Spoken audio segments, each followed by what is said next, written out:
নমস্কার, দ্য ওয়ালে আপনাদের স্বাগত। আজকের বিষয় পশ্চিমবঙ্গের নির্বাচনের ফলাফলকে নিয়ে বাংলাদেশে কেন এত তুমুল কৌতূহল। এই কৌতূহলের বিষয়টি বিগত কয়েকদিন ধরে আমি টের পাচ্ছিলাম নানান জনের সঙ্গে কথাবার্তা বলে, এবং গতকাল থেকে বাংলাদেশি মিডিয়াতে কিন্তু প্রবলভাবে লেখালেখি শুরু হয়েছে, টিভিতে আলোচনা হচ্ছে, এবং মূলত আলোচনার কেন্দ্রবিন্দু হচ্ছে যে পশ্চিমবঙ্গ কি তাহলে বিজেপির দখলে যাচ্ছে। বিজেপি কি পশ্চিমবঙ্গে মমতা বন্দ্যোপাধ্যায় এবং তৃণমূল সরকারকে হটিয়ে তারা কি ক্ষমতা দখল করতে যাচ্ছে। এইটা হচ্ছে তাদের আলোচনার মূল বিষয়বস্তু।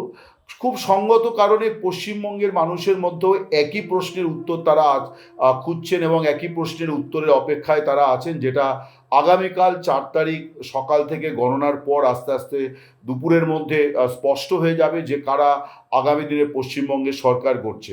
এখন বাংলাদেশে যে কৌতূহল, সেই কৌতূহলের দুটি মুখ্যত কারণ আছে। একটি কারণ তো হচ্ছে যে বাংলাদেশ যে ভারতীয় রাজ্যগুলির দ্বারা বেষ্টিত, তার মধ্যে দুটি রাজ্য অসম এবং ত্রিপুরা, যেখানে বিজেপি প্রায় দুটো টার্ম তারা সরকারে আছে, এবং আগামীকাল সোমবার ভারতের যে 5 রাজ্যের বিধানসভা নির্বাচনের ফল ঘোষণা করা হবে, তার মধ্যে অসম আছে যেখানে বিজেপি প্রায় 10 বছর ক্ষমতায়, এবং এক্সিট পোলের যে আভাস তাতে অসমে বিজেপি এবার আবার সরকার করতে চলেছে। এবং ত্রিপুরাতে তো বিজেপির সরকার দ্বিতীয় দফায় ক্ষমতাসীন। এবার মানে পশ্চিমবঙ্গেও তারা আসছে কিনা, বিজেপি দখল করতে যাচ্ছে কিনা, স্বভাবতই বাংলাদেশের মানুষের মধ্যে এই নিয়ে তুমুল কৌতূহল আছে। তার কারণ বিজেপিকে নিয়ে কৌতূহলের দুটি মুখ্য কারণ। একটি কারণ তো হচ্ছে যে বিজেপি একটি ঘোষিতভাবেই হিন্দুত্ববাদী, দক্ষিণপন্থী হিন্দুত্ববাদী দল।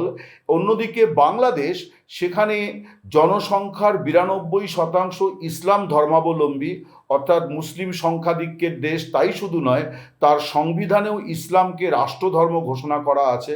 ফলে সেই এই রকম একটি দেশের মানুষের মধ্যে পাশে মানে দেশের একটি প্রতিবেশী রাজ্য, একটা বৃহৎ রাজ্য, রাজনৈতিকভাবে অত্যন্ত স্পর্শকাতর গুরুত্বপূর্ণ একটি রাজ্যে গেরুয়া শিবির হিন্দুত্ববাদী শক্তি তারা ক্ষমতাসীন হচ্ছে কিনা, এটা বাংলাদেশের সব শ্রেণী পেশার মানুষের মধ্যেই কৌতূহলের অন্যতম কারণ। আমি এই কৌতূহল সেদেশের শাসক বিরোধী রাজনৈতিক দল, ব্যবসায়ী, কূটনীতিক এবং প্রশাসনিক মহল আর সাংবাদিকরা তো আছেই, এবং সাধারণ মানুষ সকলের মধ্যেই এই ব্যাপারে কৌতূহল দেখতে পাচ্ছি।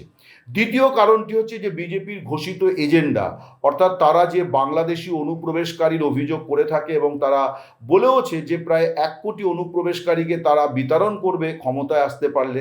এবং এই যে নির্বাচন হচ্ছে, মানে শেষ হলো, এই নির্বাচনী প্রচারে দেখা গেল যে তৃণমূলের শাসনের বিরুদ্ধে যে অভিযোগগুলি করা হয়েছে, দুর্নীতি, অপশাসন, তার সঙ্গে সমানতালে করা হয়েছে মুসলিম তোষণের অভিযোগের মধ্যে একটা জোরালোভাবে করা হয়েছে যে বাংলাদেশি মুসলিমদের পশ্চিমবঙ্গে একটা আস্তানা করার জায়গা করে দেওয়ার চেষ্টা তৃণমূল সরকার করেছে।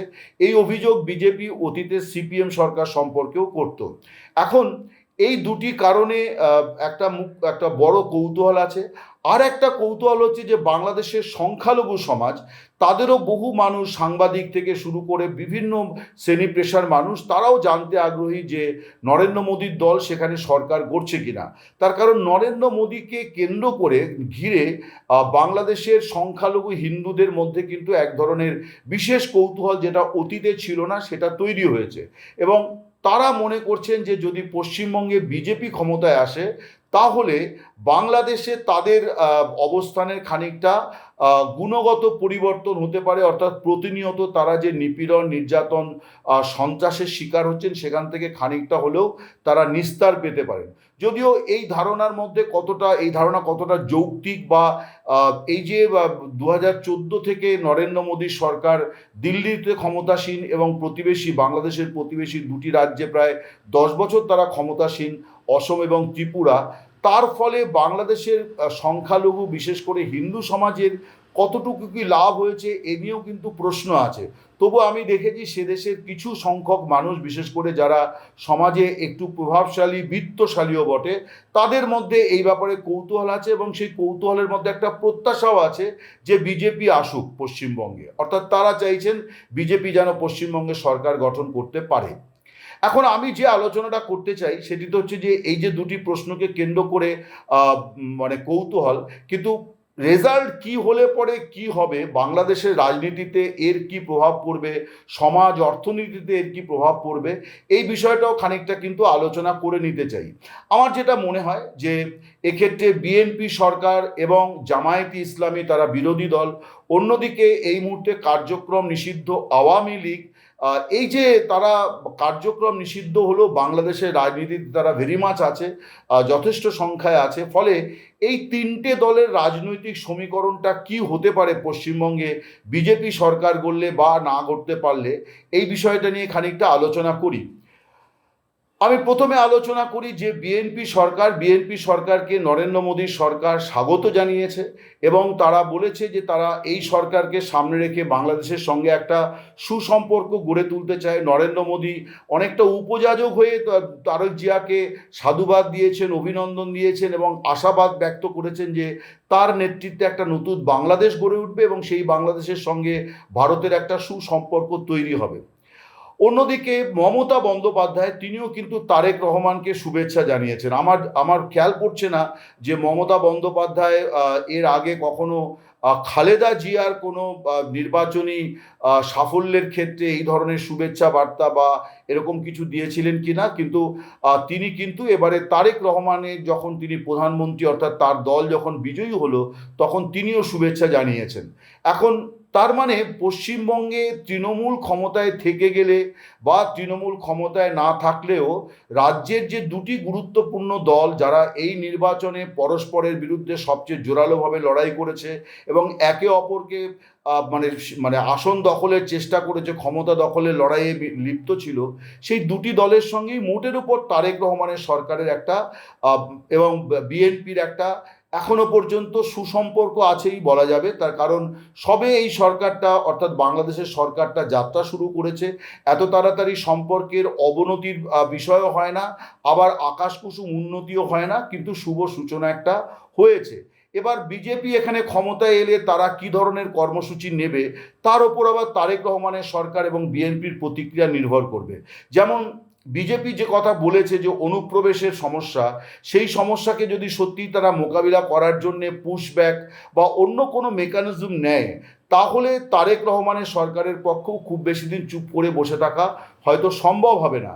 তার একটা বড় কারণ হচ্ছে যে জামায়াতে ইসলামী যারা উগ্র ইসলামিক দল, তারা একটি হিন্দুত্ববাদী দলের বিরুদ্ধে যে এজেন্ডা সাজাবে এটা নতুন করে বলার কোনো বিষয় নয়, এটা কোনো রকেট সায়েন্স নয়, সবাই জানেন। এবং এবারের নির্বাচনে বাংলাদেশে জামায়াতে ইসলামীর যে নির্বাচনী সাফল্য সেটা কিন্তু ফেলনা নয়। তারা ৭৭-৭৮টি আসন সব মিলিয়ে তাদের জোট পেয়েছে এবং প্রায় ৩১% ভোটও তারা পেয়েছে। এবং অনেকেই আরও একটা পয়েন্ট বলছেন যে জামাতের সাফল্য হচ্ছে ভারত সীমান্ত এলাকায় এবং পশ্চিমবঙ্গের সীমান্ত এলাকায় তাদের সাফল্য অনেক বেশি। ফলে পশ্চিমবঙ্গে বিজেপি সরকার গড়লে পরে বাংলাদেশে পশ্চিমবঙ্গের যে কোনো ঘটনাবলী নিয়ে জামায়াতে ইসলামী তারা প্রতিক্রিয়া দেবে এবং সেই প্রতিক্রিয়ায় তারা সরকারকে চাপে ফেলার চেষ্টা করবে, অর্থাৎ তারেক রহমানের সরকারকে চাপে ফেলার চেষ্টা করবে, এটাও খানিকটা ধরে নেওয়া যায়। এবং বিজেপি যদি তাদের ইসলাম মানে মুসলিম বিরোধী অবস্থানকে খুব কঠোর জায়গায় নিয়ে যায়, খুব মানে তা নিয়েও একটা বিরাট প্রতিক্রিয়া হওয়া স্বাভাবিক। অতীতে বাবরি মসজিদ ধ্বংসের ঘটনা এবং ভারতে বিভিন্ন দাঙ্গার ঘটনাতেও কিন্তু বাংলাদেশে তুমুল প্রতিক্রিয়া হয়েছিল, কম আর বেশি প্রতিক্রিয়া কিন্তু হয়েছিল। ফলে এই যে বিষয়গুলো অর্থাৎ অনুপ্রবেশের সমস্যাকে বিজেপি যা মুখে বলেছে সরকার গঠন করলে, কারণ দল আর সরকার কিন্তু এক নয়, দলের জায়গা থেকে বিরোধী দল অনেক কথা বলে কিন্তু সরকারে গেলে পরে যে দায়িত্বশীলতার পরিচয় দিতে হয় তাতে কিন্তু অনেক কথাই বিরোধী দলে থাকাকালীন যেভাবে বলা যায় সেভাবে করা যায় না কাজটা। ফলে অনুপ্রবেশ তাড়ানোর কাজটা বিজেপি যা বলেছে তাই যদি করতে যায় তাহলে কিন্তু তারেক রহমানের সরকারের সঙ্গে বিবাদ বাঁধবে এবং সেই বিবাদ বিএনপি এড়ানোর চেষ্টা করলেও উপায় নেই। তার কারণ জামায়াতে ইসলামী তাদের মানে বাংলাদেশের অভ্যন্তরে এটা নিয়ে তুমুল রাজনীতি করবে। এছাড়া যেটা বলছিলাম যে এমনিতে একটা হিন্দুত্ববাদী দলের পশ্চিমবঙ্গে ক্ষমতাসীন হওয়ার ফলে বাংলাদেশের সাধারণ মানুষের মধ্যেও খানিকটা প্রতিক্রিয়া তৈরি হবে এবং এই যে ভারত বাংলাদেশের ভিসা নিয়ে যে সমস্যাগুলো চলছে এটাও কিন্তু আগামী দিনে একটা বড় ইস্যু হয়ে উঠবে যে কারা এখানে সরকার আছে, তার কারণ ভারতের প্রবেশ পথ হচ্ছে পশ্চিমবঙ্গ, এবং পশ্চিমবঙ্গে প্রচুর বাংলাদেশি মানুষ তারা এখানে চিকিৎসা করানোর জন্য আসেন, পড়াশুনোর জন্য আসেন, ব্যবসা বাণিজ্যের জন্য আসেন। বিজেপি সরকার এখানে গঠিত হওয়ার পর যদি কোনো কারণে তারা গঠিত করে, তাহলে তারা সেইটাকে কিভাবে নেবে, তার কারণ দিল্লিতে তাদের সরকার, রাজ্যেও যদি তাদের সরকার হয়, সেক্ষেত্রে তারা এইটাতে কতটা অনুমোদন করবে, কতটা তারা দুয়ার খোলার চেষ্টা করবে, এই সব বিষয় নিয়ে খানিকটা বাংলাদেশের মানুষের মধ্যে এখন থেকেই বিভিন্ন ধরনের প্রশ্ন, সংশয় কাজ করছে যে দরজা বন্ধ হয়ে যাবে না তো। যদিও এটাও ঠিক যে এটা ভারত সরকারের বিষয়, কিন্তু আবার একই সঙ্গে এটাও ঠিক যে একটা রাজ্য সরকারের প্রত্যাশা বা বাসনাকে পুরোপুরি উপেক্ষা করেও সরকারের পক্ষে, কেন্দ্রীয় সরকারের পক্ষে চলা সম্ভব নয়। তৃণমূল যদি থেকে যায় কোনো মানে যদি নির্বাচনী ফলাফলে দেখা গেল যে তারা থেকে গেল, তাহলে হয়তো এই সমস্যাটা অত বেশি হবে না। কিন্তু আবার যদি আমরা আওয়ামী লীগের জায়গা থেকে দেখি, তাহলে পশ্চিমবঙ্গের নির্বাচনে মমতা বন্দ্যোপাধ্যায় থেকে গেলেন বা বিদায় নিলেন, বিজেপি এলো বা এলো না, যাই হোক না কেন, আপাতভাবে কিন্তু আওয়ামী লীগের জন্য বিষয়টা একটা কঠিন পরিস্থিতি তৈরি হতে যাচ্ছে বলে আমার মনে হয়। প্রথমত হচ্ছে যে মমতা বন্দ্যোপাধ্যায়ের সরকার যদি থেকে যান, তাহলে এই অনুপ্রবেশের ইস্যু যেটা বিজেপি এই নির্বাচনে প্রচারে খুব বড় করে নিয়ে আসলো, সেই প্রচারে একটা বড় আলোচনা ভোটের পরে তৃণমূল টানবে। সেটি হচ্ছে শেখ হাসিনার অবস্থান, যেটা নিয়ে অভিষেক বন্দ্যোপাধ্যায়, তৃণমূলের সর্বভারতীয় সাধারণ সম্পাদক, নির্বাচনী প্রচারে অমিত শাহের উদ্দেশ্যে এই প্রশ্ন ছড়ে দিয়েছেন যে শেখ হাসিনা তিনি যে 2024-এর 5 আগস্ট থেকে ভারতের দিল্লিতে অবস্থান করছেন, তার স্টেটাস কি? তিনি কি শরণার্থী নাকি তিনি অনুপ্রবেশকারী? তার স্টেটাসটা কি? আমার মনে হয় যে তৃণমূল যে মানে বিজেপি যদি অনুপ্রবেশের কার্ডটাকে জোরালোভাবেই বিরোধী দলে থেকে গেলেও সেই এখনকার মতোই জোরালোভাবে ইউজ করে, তাহলে পাল্টা এই প্রশ্নটা আওয়ামী লীগকে ধরে তৃণমূল কিন্তু জবাব দেওয়ার চেষ্টা করবে। স্বভাবতই আওয়ামী লীগ আলোচনায় আসবে, তারা একটা অস্বস্তিকর পরিস্থিতির মধ্যে পড়বে। শুধু তো শেখ হাসিনা নন, বেশ কয়েকজন আওয়ামী লীগের প্রথম সারির নেতা, সাবেক মন্ত্রী, সাবেক সাংসদ, তারাও কিন্তু ভারতে অবস্থান করছে বলে বিভিন্ন সংবাদ মাধ্যমের খবর। স্বভাবতই আওয়ামী লীগের জন্য এইটা একদিক থেকে তৃণমূল থেকে গেলেও তাদের জন্য খুব একটা স্বস্তির হবে না, বরং খানিকটা অস্বস্তির কারণ হবে।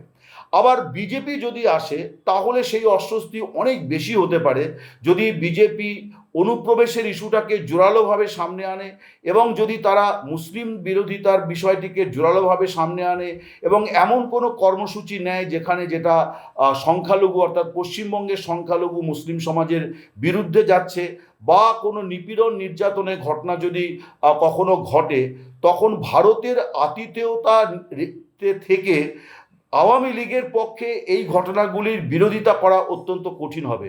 এবং সেই কঠিন পরিস্থিতির সুযোগ কিন্তু বাংলাদেশের অভ্যন্তরে বিএনপি দলগতভাবে, সরকারের তরফে না হলেও দলগতভাবে বিএনপি এবং জামায়াতে ইসলামী আওয়ামী লীগের বিরুদ্ধে মানে ইস্যু করবে যে যেখানে মুসলিমদের ওপর এই ধরনের নিপীড়ন নির্যাতন চলছে, সেইখানে শেখ হাসিনা আতিথেয়তা গ্রহণ করে আছেন, সেইখানে আওয়ামী লীগের নেতা মন্ত্রী, সাবেক মন্ত্রী, সাবেক সাংসদ, তারা সেখানে গিয়ে আতিথেয়তা গ্রহণ করেছেন, তারা সেখানে অবস্থান করছেন।